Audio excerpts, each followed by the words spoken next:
Kita masuk teman-teman sekalian dan kita tutup dengan ini ya, materi ke-8. Akad zimma atau zimma ya, ahli zimma dan hukum-hukumnya. Poin A, akad zimma.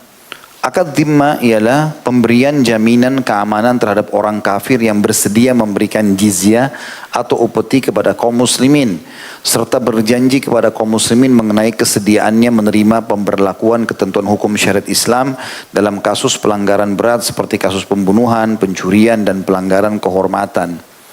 Jadi kita berikan akad damai, ya namanya ahli zimmah, orang kafir di bawah naungan pemerintah Islam. Poin B-nya, siapakah yang berhak melakukan akad zimmah? Adapun orang yang berhak mengadakan akad zimmah ialah pimpinan atau wakilnya. Sedang selain keduanya tidak berhak melakukannya. Berbeda dengan masalah pemberian perlindungan serta keamanan. Maka setiap orang Islam, baik laki-laki maupun wanita, dapat memberikan perlindungan serta keamanan.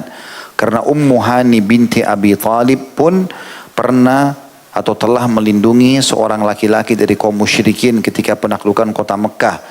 Kemudian ia menemui Rasulullah SAW dan menceritakan hal itu. Maka Rasulullah SAW bersabda, "Qad ajarna man ajarti wa ammanna man ammanti ya ummahani." Sungguh kami akan melindungi orang yang engkau lindungi dan kami pun akan menjamin keamanan orang yang engkau jamin keamanannya wahai Ummu Hani.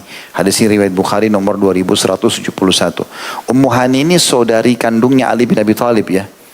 Jadi ceritanya itu Nabi SAW waktu masuk ke Mekah dengan 10.000 pasukan, beliau suruh pasukan ini terpecah menjadi beberapa bagian yang masuk di beberapa pintu Mekah nanti ketemu di satu titik ya. Nah pada saat Nabi SAW masuk, Nabi mengatakan, berikanlah informasi kepada penduduk Mekah, disuruh Abu Sufyan. Sebelum masuk Mekah, dikasih instruksi oleh Nabi SAW. Beritahukan, hai Abu Sufyan, siapa yang masuk ke rumahnya, tutup pintu rumahnya, dia akan aman, gak akan diganggu oleh pasukan muslimin. Yang kedua, siapa yang masuk ke Masjidil Haram, maka dia aman. Yang ketiga, siapa yang masuk ke rumah Abu Sufyan. Nah sebenarnya urutannya sih, siapa yang masuk ke rumah Abu Sufyan, dia aman. Waktu pertama Nabi SAW kasih jaminan itu, kata Abu Sufyan, rumahku kecil ya Rasulullah. Kata Nabi SAW, siapa yang masuk ke Masjid Haram aman. Kata Abu Sufyan, Masjid Haram pun belum cukup, waktu itu masih kecil. Untuk Mekah semua kumpul situ nggak mungkin. Lalu kata Nabi SAW, siapa yang masuk ke rumahnya, tutup pintunya, maka dia aman. Artinya, siapa yang ditemukan di jalan akan dibunuh.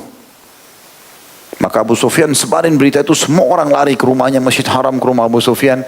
Rupanya waktu Ali bin Abi Thalib masuk, ditemukan ada satu orang kafir. Saya subhanallah tidak teringat namanya sekarang, tapi di kajian sirah pernah saya sebutkan nama orang itu. Oleh Ali ditangkap, mau dipenggal sama Ali. Dikejar, lari dia. Rupanya dia tahu kalau yang paling dekat rumahnya Ummu Hani. Ummu Hani ini saudari kandungnya Ali bin Abi Thalib. Lalu dia ketuk pintunya, lalu dia masuk, dia mengatakan, hai Ummu Hani, lindungi saya dari saudaramu. Kata Ali, hai Ummu Hani, ini musuh Allah, ditemukan di jalan. Ya, Nabi SAW membolehkan kami membunuhnya karena di jalan, gitu kan? Dia nggak masuk ke rumahnya. Kata Ummu Hani, biarkan urusanku dengan Rasulullah, hai Ali. Maka Ummu Hani pun mengajak orang kafir itu di belakangnya pergi ke kemah Nabi SAW dan Nabi akhirnya mengucapkan kalimat ini. Karena Ummu Hani mengatakan, ini orang kafir di bawah naunganku ya Rasulullah, perlindunganku.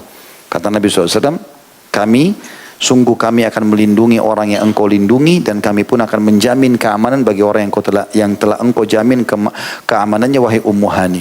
Jadi menandakan keluasan Islam karena semua muslim, laki-laki, perempuan boleh memberikan perlindungan pada orang kafir yang dia mau. Kalau sudah mengatakan saya lindungi, maka berarti di bawah lindungan dia. Tidak ada boleh orang Islam yang ganggu. Kecuali dia berkhianat. Tiba-tiba dia bunuh seorang muslim, tiba-tiba dia merampok, nah itu dihukum lagi. Tapi selama dia tidak buat masalah, nggak boleh ada yang ganggu, walaupun dia orang kafir. Dan ini perlindungan rata kepada seluruh muslimin. Poin C, membedakan ahlul zimmah, orang kafir yang berada di bawah perlindungan kaum muslimin, dari kaum muslimin. Wajib membedakan ahlul zimmah dari kaum muslimin di dalam berpakaian dan lain-lain, supaya mereka dapat dikenali dan orang yang meninggal dari mereka tidak boleh dikuburkan di kuburan kaum muslimin. Tidak boleh berdiri memberi hormat terhadap mereka. Tidak boleh memulai ucapan salam terhadap mereka. Dan tidak boleh mendudukkan mereka di bagian depan di dalam pertemuan. Berdasarkan sabda Rasulullah SAW, la tabda'ul yahuda wan nasara bis salam, fa'idha lakitum ahadahum fit tariq fattarruhu ila adhyaqih. Jangan kau memulai mengucapkan salam terhadap Yahudi dan Nasrani, dan jika kamu bertemu dengan salah seorang dari mereka di jalan, maka buatlah dia terpaksa ke tempat yang sempit. Hadis ini riwayat Muslim nomor 2167. Tentu ini ada juga bahasan sebagian ulama mengatakan di kancah jihad, ya, di kancah peperangan. Ya, karena kalau antum tarik umum ini nanti tetangga antum sempitin semua. Oh, ini orang Nasrani, sempitin aja, biar jatuh di got, tidak apa-apa, tidak boleh. Ya, jadi bukan begitu pemahamannya, tapi pemahamannya adalah lebih kepada kancah jihad. Di kancah jihad tidak boleh kita berikan, atau orang-orang zimmah, ini kan dikatakan ahli zimmah, orang kafir yang tetap dalam kekafirannya tapi di bawah naungan pemerintah Islam. Ya, setelah tadinya mereka dikuasai atau mereka mau menyerang kaum muslimin. Poin D, hal-hal yang dilarang dilakukan oleh ahli zimmah. Hal-hal yang dilarang dilakukan oleh ahli zimmah adalah yang pertama membangun gereja atau menjualnya, atau merenovasi gereja yang sudah hancur. Berdasarkan sabda Rasulullah SAW, la tubnal kanisatu fil Islam, wa la tujaddadu ma kharaba minha. Tidak boleh membangun gereja di negara Islam, serta tidak boleh merenovasi gereja yang sudah hancur. Hadits ini diriwayatkan oleh Ibnu Adi dalam Al-Kamil jilid 3 halaman 261. Ya. Dan juga disebutkan oleh penulis Al-Mughni serta penulis kitab Nailul Autar. Dan keduanya tidak menjelaskan kedudukan hadits ini. Tapi yang jelas di sini ada larangan bagi mereka ahli zimmah, ya. Tadinya mereka musuh Islam, kemudian tiba-tiba dilindungi oleh kaum muslimin. Mereka enggak punya peluang untuk membangun tempat-tempat ibadah mereka. Ya, ini salah satu yang disebutkan. Tapi ada sebagian ulama yang menjelaskan kalau dasarnya mereka jadi penduduk negeri itu dari awal, bukan dari pasukan non muslim yang dikuasai kemudian dilindungi. Mereka penduduk kayak di Indonesia misalnya penduduknya, mereka mau membangun sementara memang dari dulu mereka sudah ada, itu berbeda hukumnya. Ya, berbeda hukumnya, itu dibolehkan saja. Ya, mereka melakukan itu. Yang kedua, meninggikan bangunan rumahnya melebihi bangunan rumah kaum muslimin. Berdasarkan sabda Nabi SAW, al-Islamu ya'lu wa la yu'la alaih. Agama Islam itu tinggi dan tidak boleh melebihi ketinggiannya. Hadis ini diriwayatkan oleh Baihaqi jilid 6 halaman 205. Tapi perlu digarisbawahi, ya, ini adalah perintah bagi orang kafir yang tadinya dalam peperangan dengan kaum muslimin lalu dilindungi, gitu kan? Namanya ahli zimmah. Sekali lagi, kalau ini adalah orang non muslim itu sudah lahir di situ kayak kita di Indonesia, berbeda hukumnya. Mereka mau bangun building, mereka mau bangun tempat ibadahnya, itu tergantung izin dari pemerintah, gitu kan. Jadi tidak boleh umat Islam melarang masalah itu.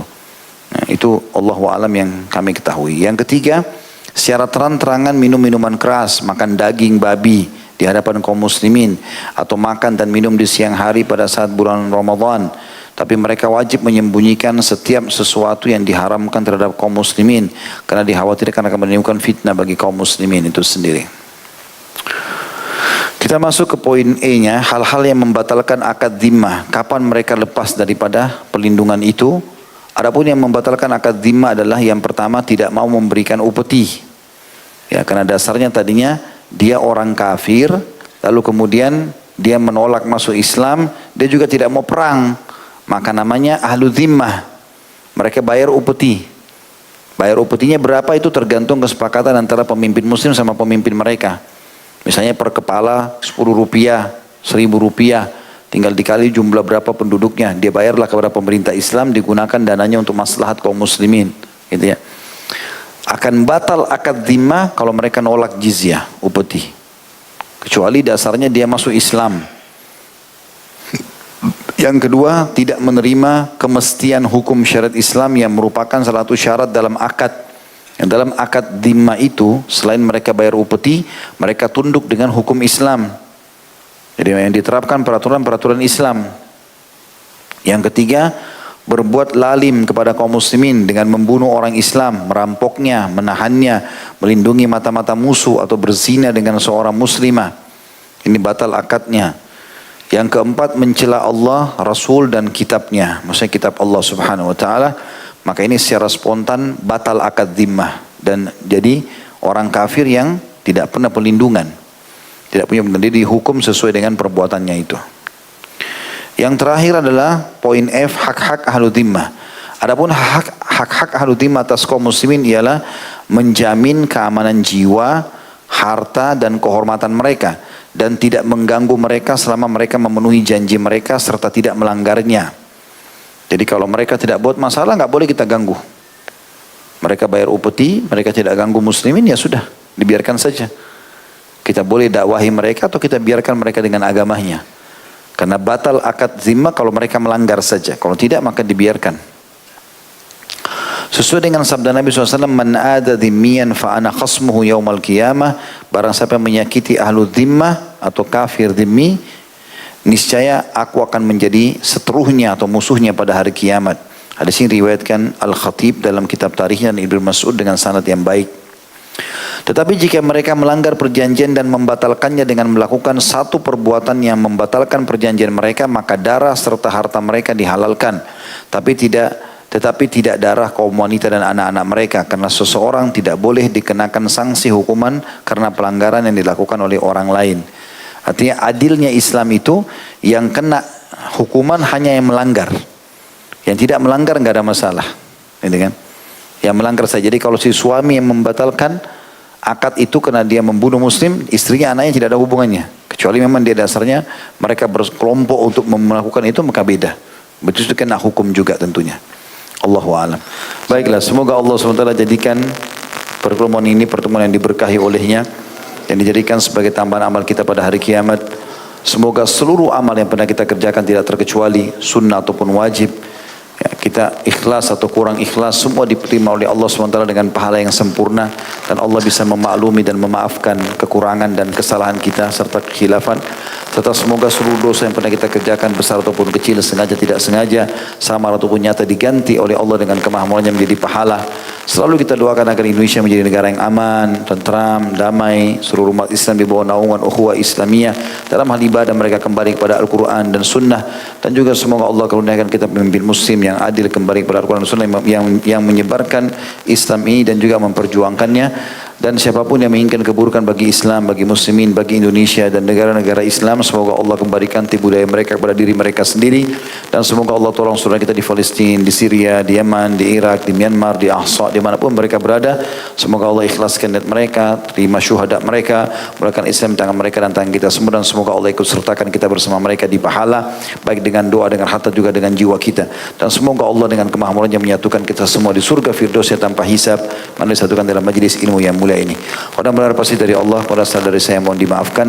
Subhanakallahumma bihamdika, asyhadu an la ilaha illa anta, astaghfiruka wa atubu ilaik. Wassalamualaikum warahmatullahi wabarakatuh.